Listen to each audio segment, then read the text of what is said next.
Train भितर यात्री को निस्तुक माड़ मारिले रेल कर्मचारी। आसंतु जानिबा एहार सर्विसेस खबर विषय।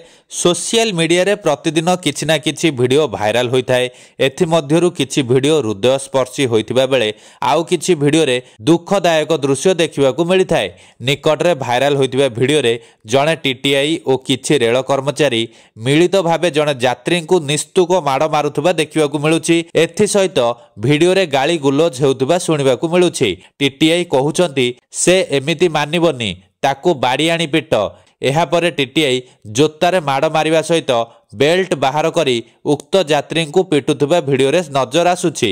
एही घटनार वीडियो सोशल मीडिया रे भाइराल हेबा परे लोके उक्त टीटीआई को रेल विभागर गुंडा बोली कहउचंती। एथि सहित रेल मंत्री को एही वीडियो टैग करी घटना रे संपृक्त थिबा रेल कर्मचारी विरोध रे कड़ा कार्यानुष्ठान ग्रहण करिया पे दाबी करिसंती। तेबे ट्रेन भितरे टीटीआई और रेल कर्मचारी केउ कारण पई उक्त यात्री को माड़ मारिथिले से नहीं ए पर्यंत कौनसी स्पष्टीकरण मिल पारि नाही।